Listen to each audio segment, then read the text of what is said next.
कुंभ राशि वालों, एक बड़ी दैवी शक्ति हमेशा आपके साथ रहती है। आपके चारों तरफ, आपके ऊपर हमेशा इसका साया बना रहता है। फिर आप दुनिया में, संसार में चाहे कहीं भी जाएं, यह हमेशा आपके साथ ही जाती है, लेकिन आप अब तक इससे अनजान हैं। तो सावधान हो जाइए, इसे पहचान लीजिए। कहीं आपकी किसी भूल की वजह से यह दैवी शक्ति आपसे नाराज हो गई तो आपका सब कुछ लुट जाएगा। यहाँ तक कि आपके जीवन में भयंकर से भयंकर बड़ी दुर्घटना भी हो सकती है। जयकारा बोलो माता रानी का, जगत माई महामाई माँ भद्रकाली की जय बोल, माता रानी के साचे दरबार की जय बोलो। तो आप सभी का बहुत बहुत स्वागत करते हैं मंथन भिंड यूट्यूब चैनल में। यह एक दैवी शक्ति हमेशा आपके साथ रहती है, आपका साथ निभाती है, आपके जीवन का, आपके पूरे परिवार का पालन पोषण और देखभाल यह दिव्य शक्ति करती चली आ रही है। इसका प्रमाण यह है कि आपके जीवन में भयंकर से भयंकर दुर्घटना हो, चाहे जीवन में बुरे से बुरा समय हो, आपको उस समय से बाहर निकालना और इस दुर्घटना से बचाना इस दिव्य शक्ति का काम है। कई बार आपके जीवन में एक ऐसा समय आया कि जब आपको लगा कि अब आपकी मृत्यु निश्चित है, अब आपके जीवन में घोर अंधकार है, कुछ भी नहीं बचा है। तब इस दिव्य शक्ति ने, इस दैवी शक्ति ने आपको बचाया है, वहां से बाहर निकाला है। लेकिन दोस्तों, दुख की बात तो यह है कि आप इस दैवी शक्ति को अब तक ना तो पहचान पाए हैं और ना ही इसकी कृपा को अब तक समझ पाए हैं। यह दिव्य शक्ति आपको कई कई रूपों में विशेष समय और अवसर पर अपने दर्शन भी देती रहती है। लेकिन आज के भागदौड़ भरे इस जीवन में लोग इतने व्यस्त हो गए हैं कि देवी देवताओं को तो छोड़ो, स्वयं को ही भूल चुके हैं। अपने घर परिवार और जीवन को इतनी बुरी तरीके से उलझा रखा है कि सब कुछ नजरों के सामने होते हुए भी दिखाई नहीं देता है। तो ऐसे में जाने अनजाने आप इस दिव्य शक्ति का अपमान करते रहते हैं और यह दैवी शक्ति आपको बार बार मौके देती चली आ रही है, बार बार आपको बचाती चली आ रही है। लेकिन मित्रों, यह ज्यादा दिन तक नहीं चलने वाला है। यदि आपने अब भी इस दिव्य शक्ति की अनदेखी की, इसका सम्मान नहीं किया, इसका पूरे विधि विधान से पूजा पाठ संस्कार प्रारंभ नहीं किया, तो हो सकता है कि यह आपको छोड़कर चली जाए। याद रखना मित्रों कि महाभारत काल में अर्जुन को युद्ध में विजय इसलिए प्राप्त नहीं हुई क्योंकि वह एक महान धनुर्धर थे, बल्कि उन्हें विजय प्राप्त इसलिए हुई क्योंकि उनके साथ स्वयं भगवान श्री कृष्ण की दिव्य शक्ति थी। इसी प्रकार अर्जुन जिस रथ पर सवार थे, वह रथ कभी इसलिए नहीं टूटा क्योंकि वह अर्जुन का रथ था, बहुत शक्तिशाली था, बल्कि वह रथ इसलिए नहीं टूटा क्योंकि उस रथ को संभाल कर रखना हनुमान जी का काम था। स्वयं हनुमान जी उस रथ की पताका पर सवार थे। तो कहने का मतलब यह है प्यारे मित्रों कि जब तक दिव्य शक्ति साथ रहती है तब तक जीवन में सफलता मिलती है, बचाव होता है, अनिष्ट और अनर्थ घटनाओं से जातक की रक्षा होती है। लेकिन कहीं दिव्य शक्ति साथ छोड़कर चली जाए तो यह जीवन नरक बनते देर नहीं लगती है। जिस प्रकार की कहा जाता है कि जब हनुमान जी अर्जुन के रथ से उतरकर नीचे आए तब वह रथ छोटे छोटे टुकड़ों में खंड खंड होकर टूटकर बिखर गया था। तो हनुमान जी की दिव्य शक्ति ने उस रथ को संभाल कर रखा, भगवान श्री कृष्ण की दिव्य शक्ति ने अर्जुन को संभाल कर रखा, पांडवों को संभाल कर रखा। तो यह एक दिव्य शक्ति आपको संभाल कर रखे हुए है। अब कुछ जातक ऐसे होंगे जिनके जीवन से यह दिव्य शक्ति जा चुकी होगी, क्योंकि सबके साथ एक जैसी स्थितियां नहीं होती हैं।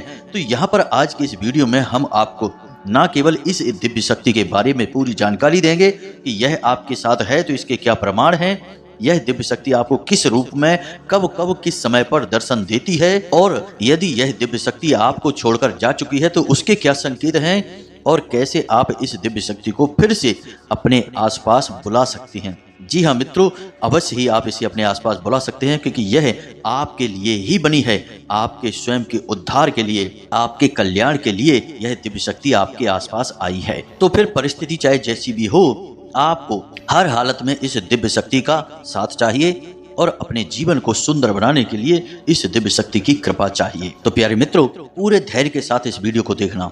आज का यह वीडियो बेहद ज्ञानवर्धक है, पूर्ण रूप से शास्त्रवत है और ज्योतिषीय आकलन पर आधारित है, क्योंकि हम आपको आने वाले 5 दिनों का पूरा राशिफल भी बताएंगे और एक एक सटीक भविष्यवाणी आपके जीवन से जुड़ी हुई करेंगे। जी हाँ मित्रों, याद रखना कि हम जो भी बातें आपको बताते हैं उन बातों को हम पूर्ण ज्योतिषीय आकलन के आधार पर ज्योतिषीय गणना करने के बाद बताते हैं। दूसरी कि जो बातें आपके जीवन से जुड़ी हुई हैं, आपके जीवन में बदलाव ला सकती हैं, उन बातों को हम शास्त्रों की गहराई से खोज कर लाते हैं और फिर उन बातों को कई लोगों के ऊपर आजमाते हैं। कोई उपाय है, कोई क्रिया है, कोई विधि है, जब हम उसे कई अन्य लोगों पर आजमाते हैं और वह प्रभावशाली होती है, तभी इस वीडियो में हम आपको बताते हैं। तो इस प्रकार के वीडियो बनाने में मेहनत बहुत लगती है, बहुत अध्ययन करना पड़ता है और यह सब कार्य हम माता रानी की सेवा में कर रहे हैं। हम जो भी ज्ञान आपको देते हैं वह माता रानी के आदेश से ही आप तक पहुंचता है। तो ऐसे में आपको यह वीडियो पूरा देखना है। यदि आपने इस वीडियो को बीच में छोड़ दिया या इसे हल्के में ले लिया तो आप निश्चित तौर पर अपने जीवन की एक बहुत बड़ी भूल कर बैठेंगे। आप खुद ही सोचिए कि जब स्वयं अर्जुन को भगवान श्री कृष्ण की दिव्य शक्ति का साथ चाहिए था, अर्जुन के रथ को हनुमान जी का साथ चाहिए था, प्रभु श्री राम जब मानव रूप में इस लोक पर आए तब उन्हें हनुमान जी की दिव्य शक्ति का साथ चाहिए था, तो फिर हम और आप तो मामूली से इंसान हैं, हमें तो दिव्य शक्ति का साथ हर पल चाहिए ही। जी हाँ मित्रों, तो ऐसे में आपको यह विशेष वीडियो देखना ही होगा, तभी आपकी हर परेशानी, हर समस्या का अंत हो पाएगा। तो चलिए बिना समय गवाए आज के इस महत्वपूर्ण वीडियो की शुरुआत करते हैं। लेकिन उससे पहले हम चाहते हैं कि आप माता रानी का आभार जरूर व्यक्त करें। कमेंट में एक बार नहीं 3 बार लिखें, जय माँ भद्रकाली कृपा करो। माता रानी की आपको विशेष कृपा और आशीर्वाद प्राप्त होगा और आपके जीवन में खुशियां ही खुशियां भर जाएंगी।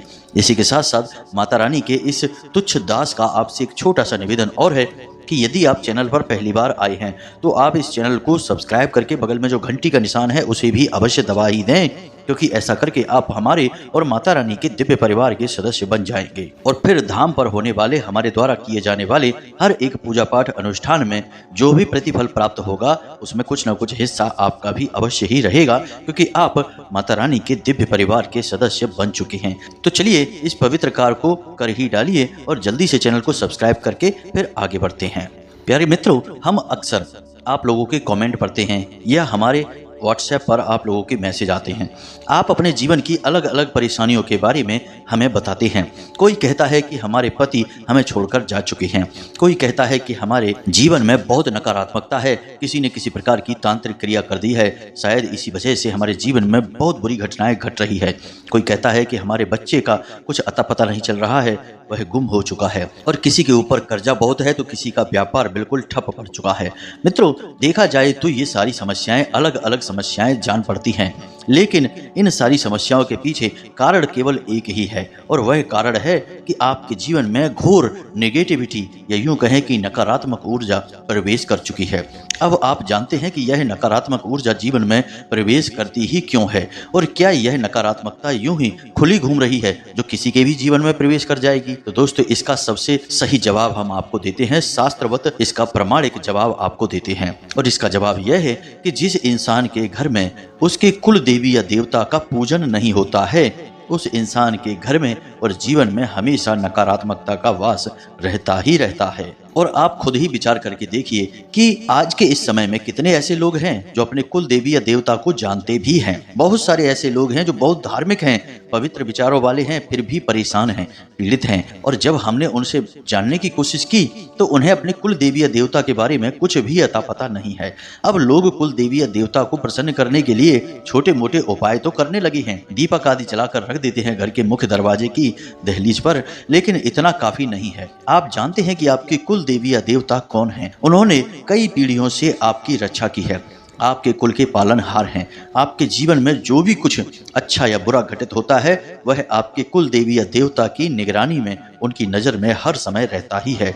एक समय हुआ करता था प्राचीन काल में जब चाहे इंसान बड़े से बड़ा अधिकारी हो और राजा महाराजा हो या फिर गरीब से गरीब इंसान हो, अपने जीवन के हर एक कार्य को करने से पहले कुल देवी या देवता से संपर्क करके उनसे आज्ञाएं ली जाती थीं और उनकी अनुमति लेने के बाद ही कार्य को किया जाता था। यहाँ तक कि राजा महाराजा जब युद्ध में भी जाते थे तो कुल देवी या देवता का आशीर्वाद लेकर ही जाते थे। लेकिन अब आज की बात करते हैं, हम आपसे बात कर रहे हैं, आप इस वीडियो को सुन रहे हैं। क्या आप अपने घर से जब कार्य के लिए निकलते हैं, अपने ऑफिस जाते हैं, अपने काम धंधे व्यापार के लिए जाते हैं, तो क्या आप अपने कुल देवी या देवता को याद करते हैं, उनसे अनुमति लेते हैं, उनका आशीर्वाद मांगते हैं? आप खुद ही विचार करके देखिए कि एक राजा जो हजारों सैनिकों से लड़ता था, इतनी बड़ी सेना को साथ लेकर चलता था, हजारों लाखों सैनिकों से लड़ने के बाद, हजारों लाखों सैनिकों को अपने पास सही व्यवस्थित रखने के बाद, युद्ध को लड़ने के बाद जीत कर वापस आता था,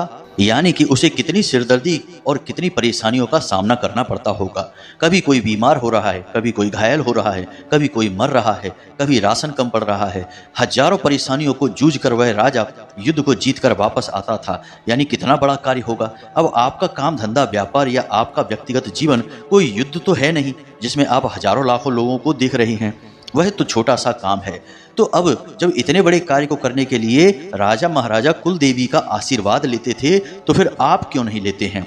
अब जब इतने बड़े कार्यों में जब कुल देवी या देवता का आशीर्वाद लेकर विजय प्राप्त की जा सकती है, बड़े से बड़े युद्धों को जीता जा सकता है, यहाँ तक कि पांडवों को भी भगवान श्री कृष्ण ने कुल देवी का आशीर्वाद लेने के लिए भेजा था। रावण ने भी युद्ध से पहले कुल देवी का आशीर्वाद लिया था। तो फिर आप क्यों नहीं लेते हैं? आप तो अपने कुल देवी या देवता को जानते तक नहीं हैं। बड़े आश्चर्य की बात है। तो प्यारे मित्रों, अब ध्यान से सुनिए जो हम आपको बताने जा रहे हैं कि आपके कुल देवी या देवता जो भी हैं, वे आपको अलग अलग रूपों में अलग अलग प्रकार से सांकेतिक दर्शन देते हैं। जी हाँ मित्रों, अब वे सांकेतिक दर्शन कैसे होते हैं? हमारे एक जानने वाले हैं, मित्र आप कह सकते हैं, वे गांव में रहते हैं। तो एक बार उन्होंने बताया कि उनकी पत्नी जी घर के बाहर पीछे की ओर यानी पिछवाड़े की ओर किसी काम के लिए गई थी। तो वहां पर उनका क्या था, कुछ पेड़ पौधे रोपित थे जिन्हें वो पानी वगैरह देने के लिए जाती थी। फूल पत्तियों के पौधे थे। तो एक दिन वे अचानक सुबह सुबह वहां पर इसी क्रिया के लिए गई। तो देखती क्या है कि वहां पर एक काले रंग का बहुत बड़ा नाग बैठा हुआ है अपने फन को फैलाकर। उस नाग को देखते ही वे थर थर कांपने लगी। डर के मारे सीधे भागकर वापस आई और वापस आकर उन्होंने अपने पति को यानी हमारे मित्र को बताया। तो जब हमारे मित्र ने यह कथा सुनी तो वे अच्छी तरह से समझ गए कि यह क्या है, क्योंकि वे हमारे संपर्क में रहते हैं तो उन्हें इन बातों का कुछ कुछ ज्ञान है। तो वे जब इस बात को समझे तो वे सीधे दौड़कर उस बड़े नाग के पास पहुंचे और जहां गांव के दूसरे लोग एकत्रित होकर यह कहने लगे कि इसे मार दो, यह विषैला सांप है, तुम्हें डस लेगा, तुम्हारी जान ले लेगा, वहीं उन्होंने क्या किया आपको आश्चर्य होगा। उन्होंने बड़े ही प्रेम के साथ उस नाग की पूजा की, उसे भोग समर्पित किया, धूप बत्ती और अगरबत्ती लगाई, गाय के घी का दीपक जलाया और उसे अपने कुल देवी या देवता का स्वरूप मानकर पूजा और उनसे प्रार्थना की कि हे प्रभु, आप जो भी हैं इस रूप में हमें दर्शन ना दें, क्योंकि इस रूप के दर्शन को देखकर हमें भय उत्पन्न होता है और हम आपसे बहुत प्रेम करते हैं, हम आपसे भयभीत नहीं होना चाहते हैं। इसी के साथ साथ उन्होंने यह भी प्रार्थना की कि आप हमारे कुल की रक्षा करें, हमारे परिवार का पालन करें, हमें आपके प्रेम और आशीर्वाद की बहुत जरूरत है, इसलिए आप हमें छोड़कर कभी न जाएं। बस इतनी सी प्रार्थना की और आश्चर्य की बात है कि वह नाग थोड़ी देर बाद वहां रुकने के बाद फिर सीधे वापस चला गया और वापस ऐसा गया कि दोबारा फिर कभी मुड़कर नहीं आया। यानी कि आप खुद ही सोचिए कि वह कोई मामूली सा सांप होता तो क्या उसे कुछ सुनाई देता? मामूली सा सांप तो एक जानवर होता है, वह इंसान की भाषा कैसे समझेगा? लेकिन इस नाग ने किसी को ना तो डसा ना ही किसी को डराया, यह तो केवल दर्शन देने आया था और अपना काम करके चला गया। और उस नाग का कार्य क्या था आप खुद ही समझिए। वह असल में कुल देवी या देवता का स्वरूप था और जिस कुल की वह रक्षा कर रहा है, पालन कर रहा है, उस कुल को वह देखने के लिए आया था, यानी कि नाग के स्वरूप में। और जब कुल का परिवार का इतना सकारात्मक रवैया उस नाग ने देखा तो वह बिना किसी हानि पहुंचाए सीधे वापस चला गया। और आप यकीन नहीं मानेंगे कि इस घटना के बाद उनके परिवार में इतनी तरक्की हुई, इतना उनका काम धंधा अच्छा चला कि आज उनका व्यापार बहुत अच्छा है, लाखों करोड़ों में उनके लेन देन हो रहे हैं। और सबसे बड़ी बात कि उनके परिवार में गजब की शांति और सुकून है, आपस में बहुत प्रेम है और यहाँ तक कि उनके बच्चे भी बड़े आज्ञाकारी हैं। कोई कष्ट कोई परेशानी उनके घर में है ही नहीं, क्योंकि उन्हें कुल देवी या देवता का पूरा आशीर्वाद और संरक्षण प्राप्त हो चुका है। जी हाँ प्यारे मित्रों, तो यह होती है कुल देवी की शरण में पहुंच जाने से तरक्की और शांति की उपलब्धि या प्राप्ति। तो अब आप ध्यान से सुनिए, आप क्या कर सकते हैं। आपके जीवन में चाहे कष्ट किसी भी रूप में मौजूद है, चाहे उसका कोई भी आकार प्रकार है, लेकिन उसका मूल कारण यही है कि आपके ऊपर जो कुल देवी या देवता की छाया है वह ना तो आपसे संतुष्ट है और ना ही आप उसकी सही पूजा पाठ और संस्कारों के साथ में सम्मान कर पा रहे हैं। तो प्यारे मित्रों, आपको समझना होगा कि आपके कुल देवी या देवता किन रूपों में आपको दर्शन देते हैं। सबसे पहले तो हम आपको यही समझा देते हैं, कुल देवी या देवता जो भी होंगे वे सीधे आपके सामने कभी प्रकट नहीं होंगे, क्योंकि हम अपने इस शरीर की इंद्रियों से किसी भी दिव्य शक्ति को महसूस तो कर सकते हैं, लेकिन स्पष्ट तौर पर उसके दर्शन नहीं कर सकते हैं। इसीलिए महाभारत काल में भगवान श्री कृष्ण ने अर्जुन को दर्शन देने के लिए, यानी अपने विराट रूप को दिखाने के लिए, पहले अर्जुन को विशेष दिव्य दृष्टि दी थी और उसी दिव्य दृष्टि के आधार पर अर्जुन भगवान के उस विराट रूप का दर्शन कर पाए थे। मानव शरीर से और मानव इंद्रियों से दिव्य शक्तियों के दर्शन कर पाना संभव नहीं, और दिव्य शक्तियां भी ये बात अच्छी तरह से जानती हैं, तो वे अलग अलग रूपों में हमें दर्शन देती हैं। तो सबसे पहला स्वरूप है नाग का, यानी सांप का। सांप को दिव्य शक्तियों के सबसे नजदीक माना जाता है। जी हाँ प्यारे मित्रों, तो आपको यदि सांप दिखाई देते हैं, अब चाहे सांप आपको घर परिवार में दिखाई दे, अपने घर के आसपास, या फिर रास्ते में कहीं जा रहे हैं वहाँ दिखाई दे, या फिर आपको मोबाइल में या फिर टीवी में, कहीं पर भी आपको बार बार कुछ दिनों के अंतर में सांप के दर्शन होते हैं। कभी कभी ऐसा भी होता है कि सपने के माध्यम से भी सांप दिखाई देता है। जी हाँ मित्रों, तो यदि आपको बार बार ऐसा सपना आता है जिसमें कि आपको सांप दिखाई देते हैं, तो आप समझ जाइए कि आपकी कुल देवी या देवता आपसे संपर्क करने की कोशिश कर रहे हैं। अब शकुन शास्त्र में और सामुद्रिक शास्त्र में कुल देवी या देवता के दर्शन होने के कौन कौन से माध्यम हैं, इसके बारे में हम आपको बताते हैं। जरा इसे आप ध्यान से समझें,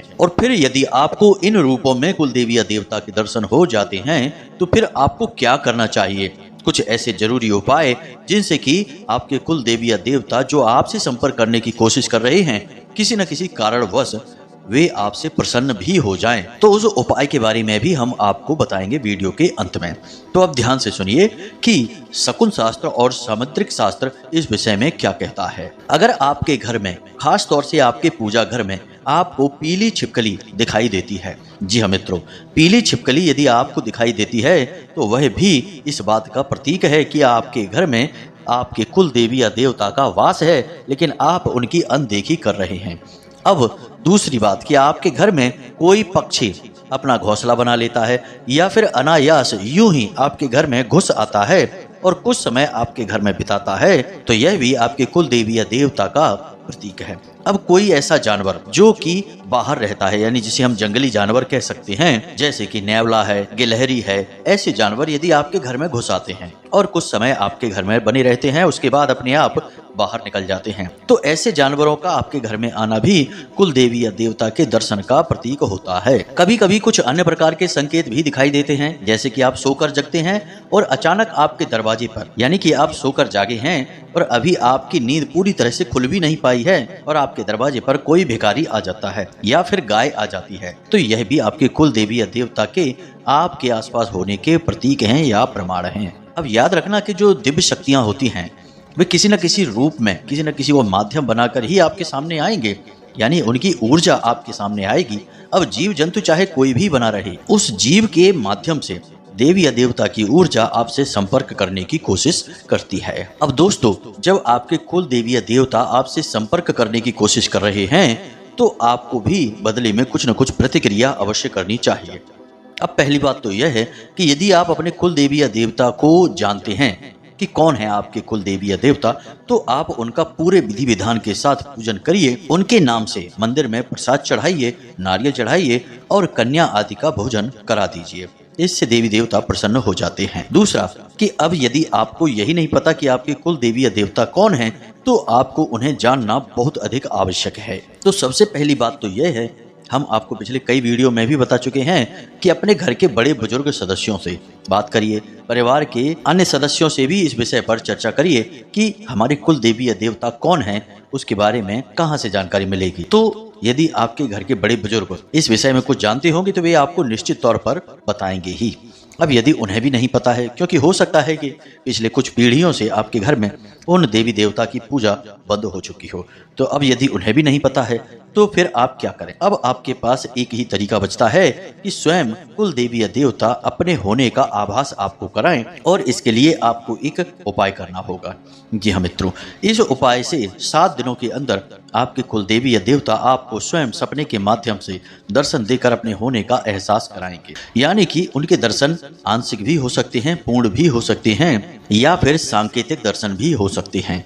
फिर उनके दर्शन होने के बाद आपको निश्चित तौर पर मन में विश्वास हो जाएगा कि यही आपके कुल देवी या देवता हैं। फिर आप उनकी पूरे विधि विधान के साथ पूजन कर सकते हैं। तो अब ध्यान से सुनिए कि उपाय आपको क्या करना है। शुक्रवार के दिन आपको बाजार से एक सुपारी लेकर आनी है, एक चांदी का सिक्का। अब यदि चांदी का सिक्का आपके पास नहीं है तो आप साधारण सिक्का भी ले सकते हैं, लेकिन सिक्के की पवित्रता बहुत आवश्यक है, तो उसे शुद्ध करना होगा। तो अब आपको सुपारी चाहिए, एक सिक्का चाहिए, थोड़ा सा सिंदूर और माता रानी के लिए लाल पुष्प और प्रसाद, और इसी के साथ साथ थोड़ी सी मौली और गाय के घी का दीपक। इतनी चीजों की आपको आवश्यकता रहेगी। अब शुक्रवार की रात को यानी कि लगभग 9 बजे के आसपास आप स्नान आदि करने के बाद अपने पूजा घर में आएं, और पूजा घर में आने के बाद एक आसन बिछाएं और उस आसन पर लाल रंग का कपड़ा बिछाएं। जी हाँ मित्रों, लाल रंग के कपड़े पर आपको ठीक बीचों बीच में सिक्के को रख देना है। सिक्के को रखने के बाद आपको गंगा जल से उसका शुद्धिकरण करना होगा।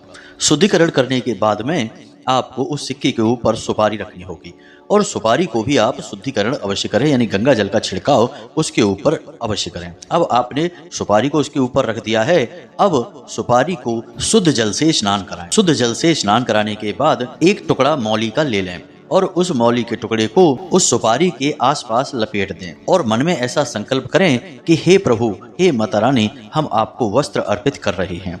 उसके बाद लाल रंग के पुष्प उस सुपारी को अर्पित करें।